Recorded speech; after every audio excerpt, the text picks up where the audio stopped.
Science शिक्षा में आपका स्वागत है। जैसा कि मैं अपना इंट्रोडक्शन पहले दे चुकी हूँ,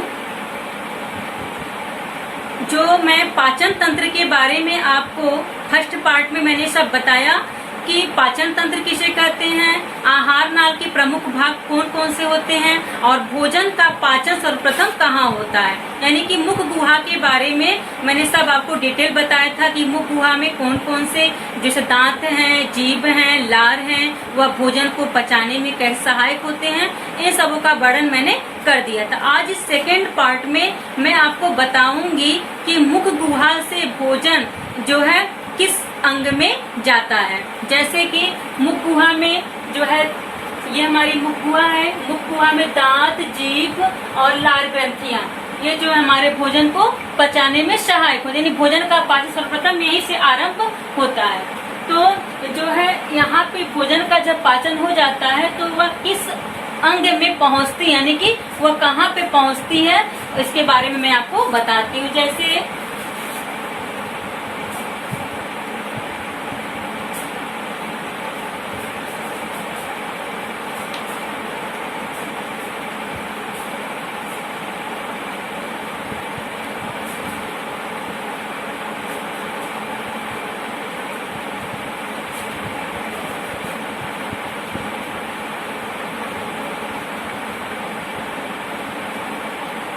मुख गुहा से हमारा भोजन जो है फ्रेनेक्स में जाता है, यानी कि ग्रसनी में।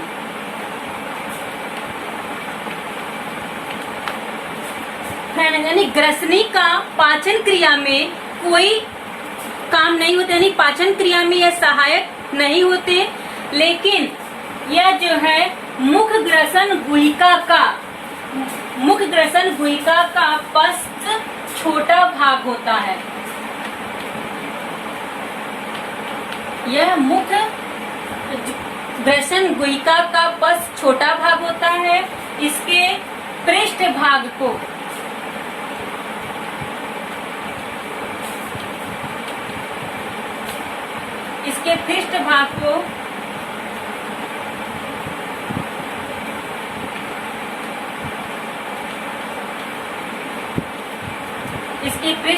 को नेसोफ्रानेक्स और तथा अधर भाग को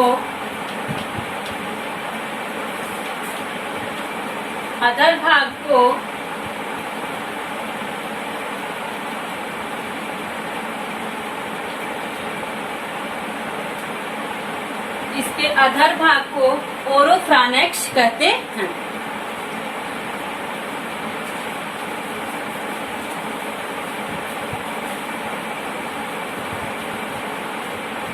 यह जो है मुख ग्रसन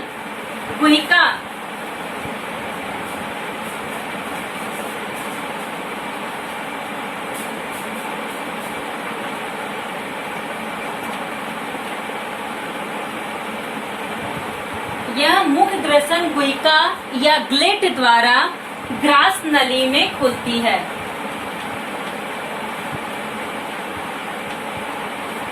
यानी कि साधारण से शब्दों में आप समझ लीजिए कि मुख गुहा के बाद हमारा भोजन जो है फ्रानेक्स यानी ग्रसनी में पहुंचता है, लेकिन ग्रसनी में भोजन का पाचन नहीं होता है।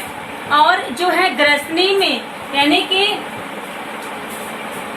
कि जो है यहाँ ग्रसनी, यहाँ पे आपको चित्र में दिख रहा है, ग्रसनी में जो है श्वास नली, ग्रसनी में श्वास नली भी उपस्थित होते हैं। लेकिन जब भोजन हमारा खिसककर मुख गुहा से ग्रसनी में आता है तो यह जो भोजन होता है ये हमारे फूड पाइप में चला आता है और जो है श्वास जो है ये जो है श्वास नली में या ट्रेकिया में पहुंच जाती है। और जो है यह ग्रसिका या ग्लेट द्वारा जो है ग्रास नली में आकर के, ग्रसिका या ग्लेट द्वारा जो है ये ग्रास नली में आकर खुलता है।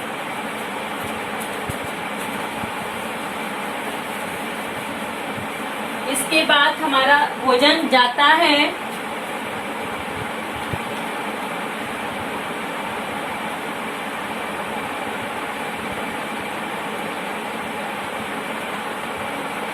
इसके बाद ग्रसनी से हमारा भोजन जो है ओसोफेजस में जाता है, यानी कि ग्रास नली में, इसको हिंदी में बोलते हैं ग्रास नली। यानी ग्रसने के बाद हमारा भोजन जो होता है वह ग्रास नली में पहुंचता है। और जो ग्रास नली होती है 25 सेंटीमीटर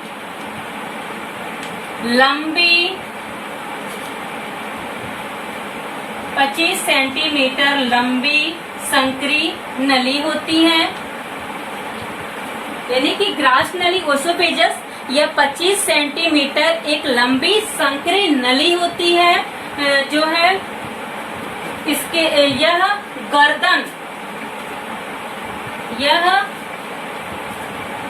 गर्दन तथा वक्ष भाग से, यह गर्दन तथा वक्ष भाग से होते हुए जो है डायाफ्राम को भेद कर उदर गुहा में आमाशय में खुलती है। इस प्रकार ग्रास नली में अनेक अनुलंब भंज, ग्रास नली में अनेक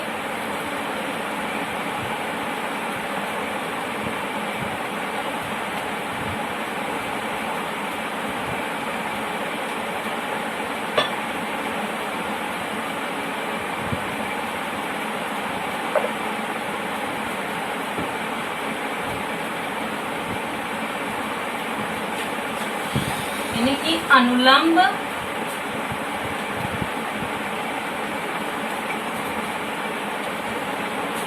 ग्रास नली में अनेक अनुलंब भंज पाए जाते हैं जो हमारे भोजन को निगलने में सहायक होते हैं। यानी कि जब हमारा भोजन ग्रसनी से ग्रास नली में आता है तो भोजन जो है 7 सेकंड में ही, भोजन जो है 7 सेकंड में ही जो है वह आगे की ओर खिसक जाता है। यानी कि जो है आप इस तरह याद रखिए कि ग्रास नली जो होता है पाचन की क्रिया में इनका कोई योगदान नहीं होता, लेकिन यह हमारे भोजन को निगलने में सहायक होते हैं। यानी इनका मुख्य कार्य भोजन को आमाशय में पहुंचाना होता है। यानी कि यह पाचन क्रिया में कोई योगदान नहीं देते, यह जो है इनका मुख्य कार्य भोजन को निगलने सहायक होते हैं, यानी भोजन को आमाशय में पहुंचाने में सहायक होते हैं। और इसमें जो है लॉन्गिट्यूडिनल फोर्स पाए जाते हैं और यही भोजन को निगलने में सहायक होते हैं। इसके बाद मैं आगे बढ़ती हूँ। ग्रसनी हो गया, ग्रास नली हो गया, उसके बाद हमारा भोजन पहुंचता है ग्रास नली से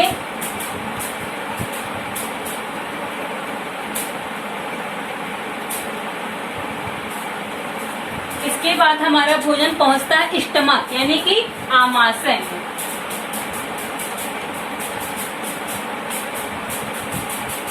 यानी कि सबसे पहले हमारे भोजन का पाचन मुख गुहा में होता है, मुख गुहा से फिर जो है हमारा भोजन ग्रसनी में आता है, ग्रसनी से ग्रास नली में, और ग्रास नली के बाद हमारा भोजन जो आता है वह स्टमक में आता है, यानी कि आमाशय में आता है।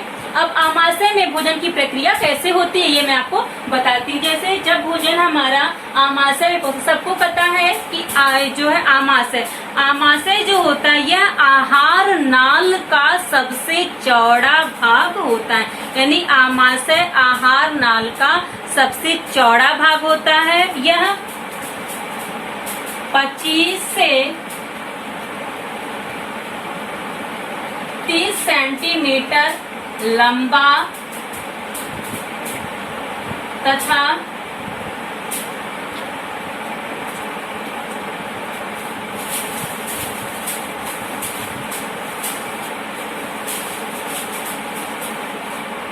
लंबा तथा 8 से 10 सेंटीमीटर चौड़ा होता है।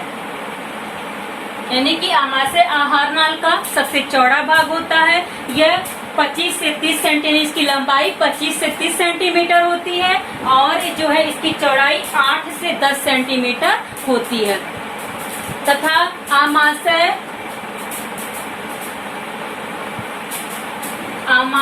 और जो है ग्रास नली के बीच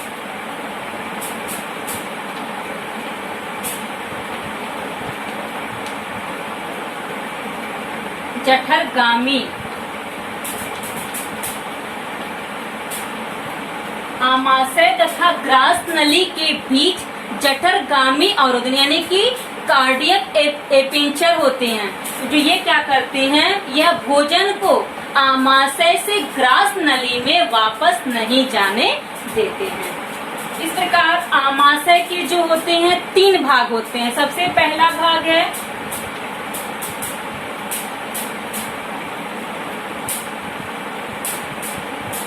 कार्डियक रीजन और दूसरा है फंडिक और तीसरा है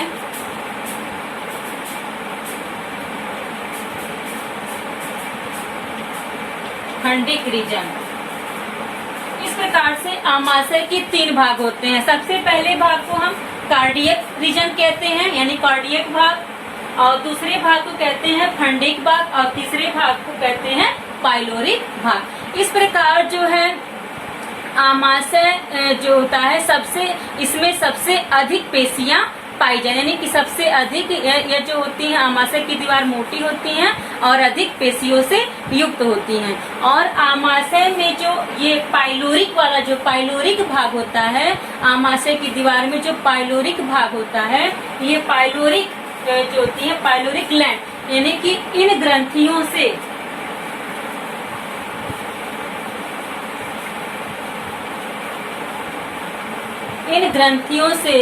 गैस्ट्रिक जूस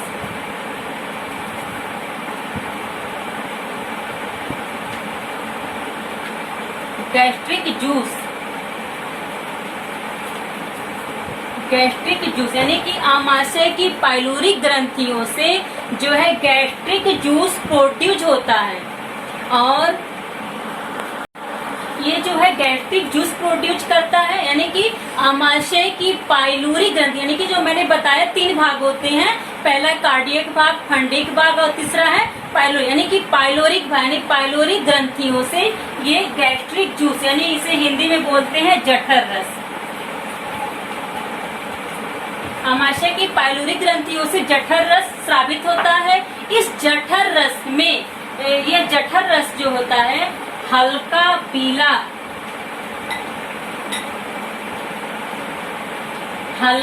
पीला रंग का अम्लीय द्रव होता है।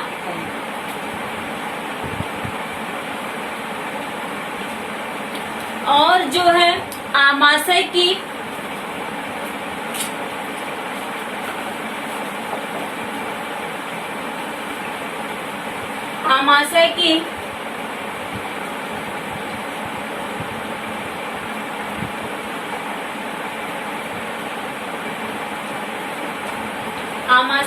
ऑक्सीटनिक कोशिकाओं से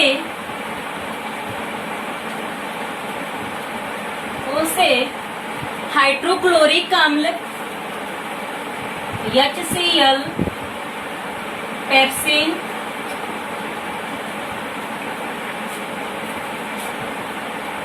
पेप्सिन, रेनिन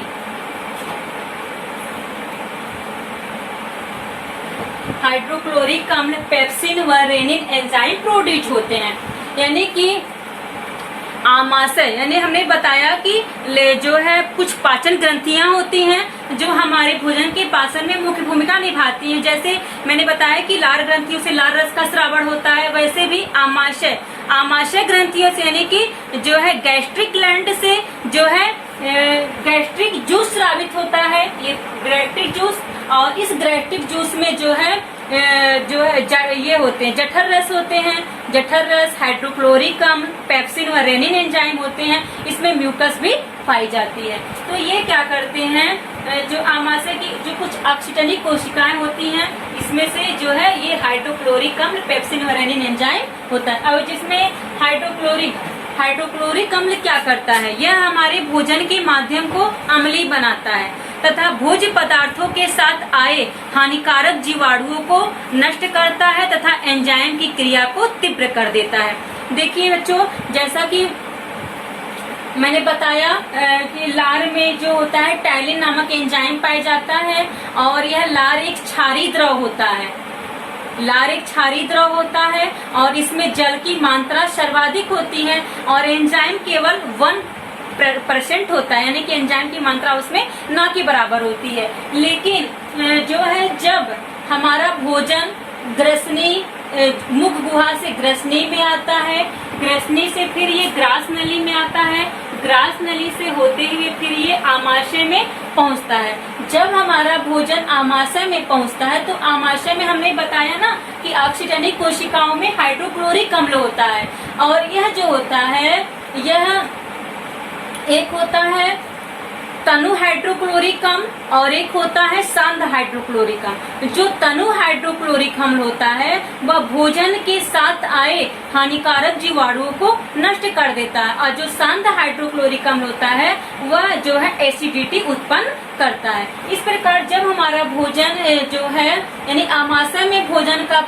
पाचन जो अम्लीय माध्यम में होता है, इस प्रकार जब हमारा भोजन आमाशय में पहुंचता है तो उस समय जो है लार जो टाइलिन एंजाइम होता है उसकी क्रिया कैसी होती है 6.8 से 7.4 होती है। लेकिन जब यह इसमें आता है यानी वो क्षारीय होती है, लेकिन जब इसमें आता है तो लार के टाइलिन की क्रिया समाप्त हो जाती है और यहाँ पे इसका जो है पीएच और यहाँ पे इसका पीएच जो होता है वह 1.5 हो जाता है।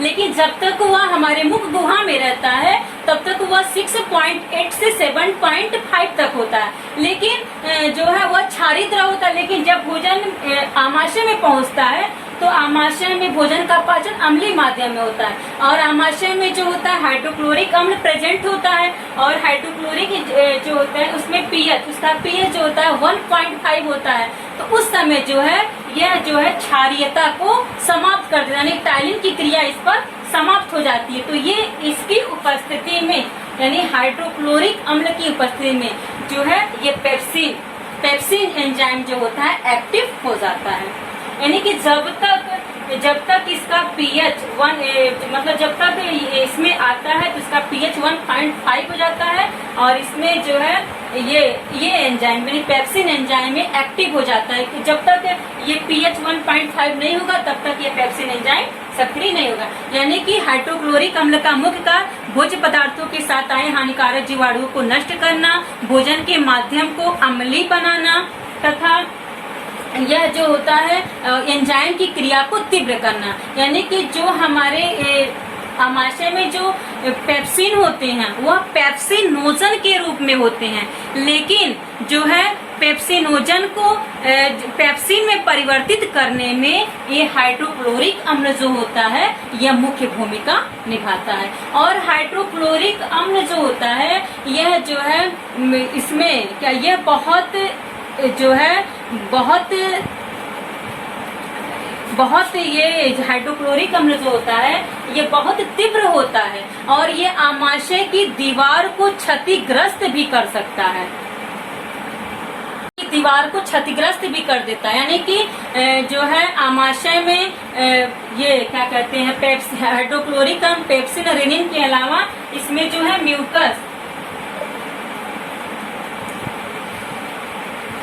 इसमें जो है म्यूकस भी पाए जाते हैं और ये म्यूकस क्या करते हैं आमाशय की दीवार को हाइड्रोक्लोरिक अम्ल में क्षतिग्रस्त होने से बचाते हैं, यानी कि आमाशय की दीवार में रक्षात्मक आवरण के रूप में कार्य करते हैं। और जो है अब मैं पेप्सिन के बारे में आपको बताती हूँ। पेप्सिन एंजाइम क्या करता है।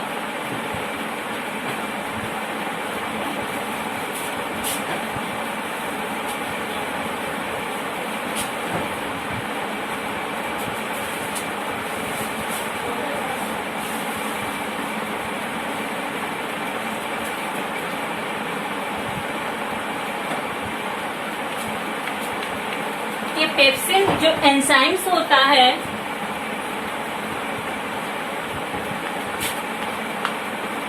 पेप्सिन एंजाइम प्रोटीन को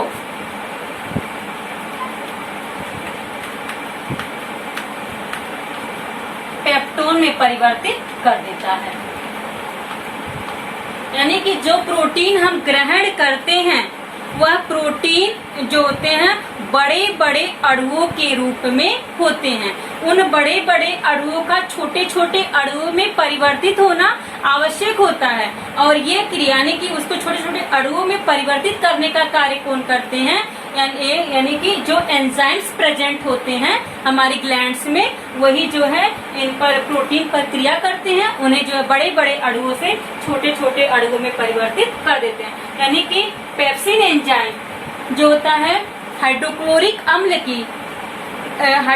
अम्ल की उपस्थिति में जो है सक्रिय होता है, यानी जो पेप्सिनोजन के रूप में होता है हाइड्रोक्लोरिक, उसको पेप्सिन में परिवर्तित कर देता है, और यही पेप्सिन एंजाइम प्रोटीन को पेप्टोन में परिवर्तित कर देता है। और रेनिन एंजाइम क्या करता है, रेनिन एंजाइम जो होता है वह बच्चों में पाया जाता है, क्योंकि जो बच्चे दूध पीते हैं वह दूध के पाचन में यही एंजाइम सहायक होता है। यानी कि रेनिन एंजाइम दूध की घुली हुई प्रोटीन केसिनोजन को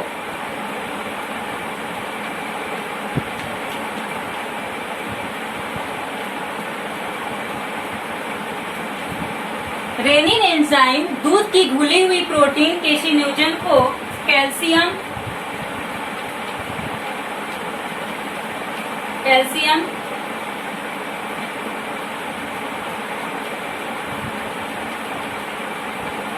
पैराकेसिनेट में परिवर्तित कर देता है। यानी कि जब बच्चे दूध का सेवन करते, छोटे बच्चे में यह एंजाइम उपस्थित होता है, लेकिन जैसे जैसे बच्चे बड़े होते जाते हैं ये एंजाइम समाप्त होते जाते हैं, उनकी जगह पर पेप्सिन एंजाइम जो होते हैं वह एक्टिव हो जाते हैं। इस प्रकार से आमाशय यानी कि गैस्ट्रिक ग्लैंड से आमाशय ग्रंथियों से जठर रस का स्रावण होता है। जठर रस में हाइड्रोक्लोरिक अम्ल, पेप्सिन व रेनिन एंजाइम होते हैं, और यह एंजाइम हमारे भोजन को पचाने में सहायक होते हैं। यानी कि जो है ये प्रोटीन के पाचन में सहायक होता है, और रेनिन जो होती है दूध की घुली हुई प्रोटीन केसिनोजन को कैल्शियम पैराकेसिनेट में परिवर्तित कर देता है। इस प्रकार आमाशय में भोजन का अर्ध पाचन होता है, यानी पूरी तरह से इसका पाचन नहीं होता है।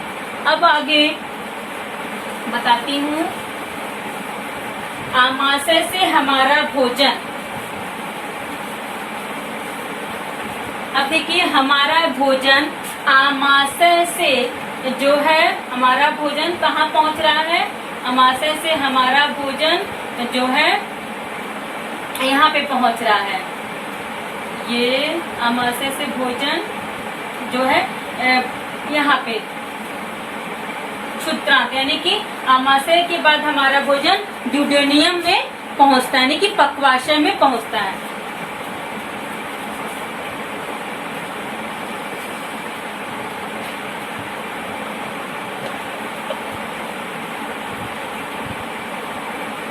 इसको हिंदी में बोलते हैं पक्वाशय। आमाशय के बाद हमारा भोजन पक्वाशय में पहुंचता है, लेकिन जैसे ही हमारा भोजन आमाशय से पक्वाशय में पहुंचता है ठीक वैसे ही जो है यकृत से निकलने वाला पित्तरस और जो अग्नाशय से निकलने वाला अग्नाशयिक रस इसमें आकर के मिल जाता है, और हमारे भोजन को जब यकृत से निकलने वाला पित्त रस, अग्नाशय से निकलने वाला अग्नाशयिक रस, जब भोजन हमारा आमाशय से पक्वाशय में पहुंचता है तो यकृत से निकलने वाला पित्त रस, अग्नाशय से निकलने वाला अग्नाशयिक रस इसमें आकर मिल जाता है, और हमारे भोजन को यानी हमने बताया था ना आमाशय में भोजन का माध्यम अम्लीय होता है, लेकिन जैसे ही हमारा भोजन आमाशय से पक्वाशय में आता है ठीक उसके आते यकृत से निकलने वाला पित्त, अग्नाशय से निकलने अग्नाशय जब इसमें आकर मिल जाता है तो हमारे भोजन को अम्लीय से क्षारी कर देता है।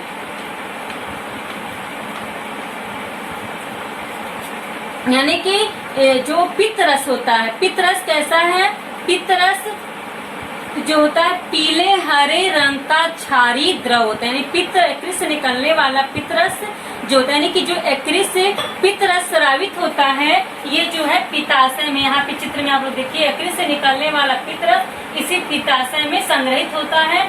पित्ताशय नाशपाती के आकार की एक थैली होती है जो पित्त रस को एकत्रित रखती है। और जो है पित्त रस पीले हरे रंग का क्षारीय द्रव होता है। इसमें जल की मात्रा 85% होती है, यानी इसमें जल की मात्रा जो होती है 85% होती है और बाइल पिगमेंट की मात्रा 12% होती है। तो जो है जब हमारा भोजन आमाशय से पक्वाशय पहुंचता है तो हमारे भोजन का माध्यम अम्लीय से क्षारीय हो जाता है। अब जो है भोजन आंत में पहुंचता है।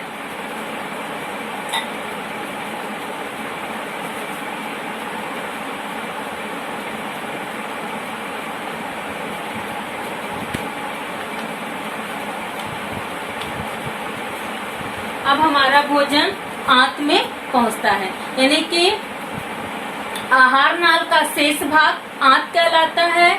और यह जो होती हैं यह अत्यधिक लंबी कुंडलित नलिका के रूप में होती हैं और उदर गुहा के को चारों तरफ से घेरे रहती हैं। और यह 2 प्रकार की होती हैं। पहला है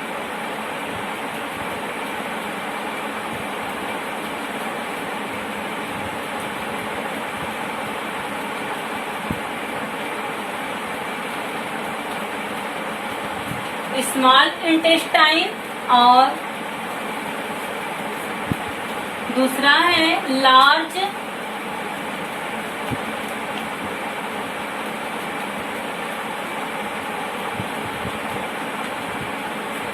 स्मॉल इंटेस्टाइन और लार्ज इंटेस्टाइन होती है, यानी इसको हम छोटी आंत कहते हैं और इसे जो है बड़ी आंत कहते हैं।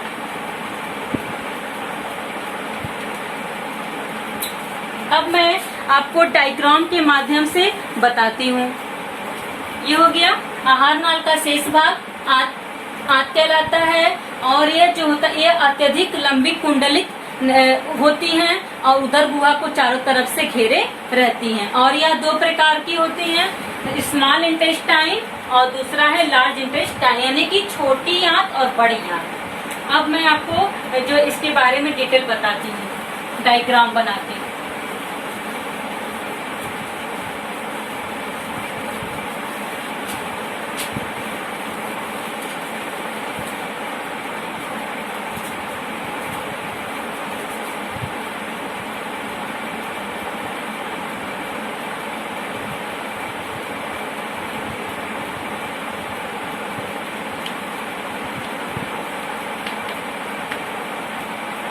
स्मॉल इंटेस्टाइन यानी छोटी आंत, इसे जो इसके भी 3 पार्ट्स होते हैं।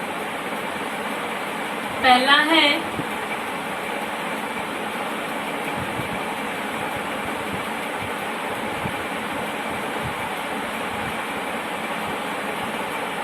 डेड्यूनम और दूसरा है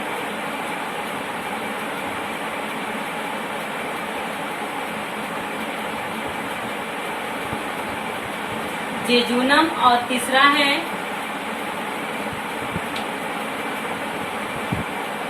यानी कि छोटी आंत भी जो है 3 पार्ट में जो है विभाजित होते हैं, जैसे ड्यूडेनम और दूसरा है जेजुनम और तीसरा है इलियम यानी डेड्यूनियम। ये जो होते हैं जब भोजन हमारा यानी कि यह जो है छोटी आंत अंग्रेजी के अक्षर, छोटी आंत अंग्रेजी के अक्षर यू के आकार का होता है। छोटी आंत अंग्रेजी के अक्षर यू के आकार का होता है और यह जो है ग्रहणी, यह ग्रहणी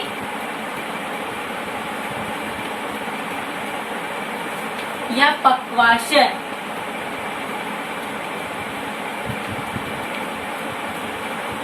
यह जो है ग्रहणी या पक्वाशय कहलाता है। और जो है इसमें जो है आहार नाल का जो है छोटी आंत का जो शेष भाग होता है वह कहलाता है इलियम।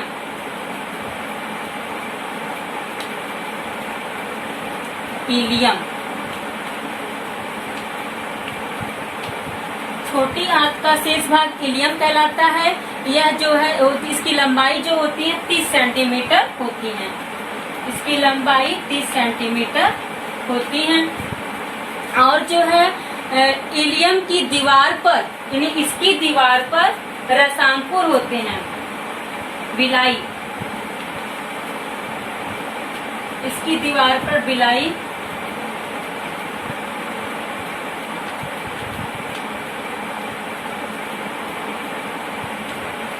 माइक्रोबिलाई, यानी कि इसकी दीवार पर जो है रसांकुर पाए जाते हैं। और यही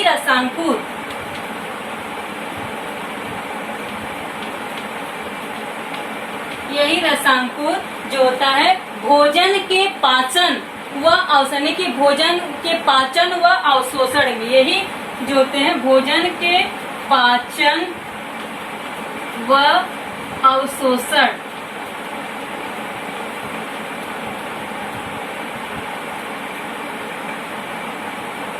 भोजन के पाचन व अवशोषण में सहायता प्रदान करते। किस प्रकार?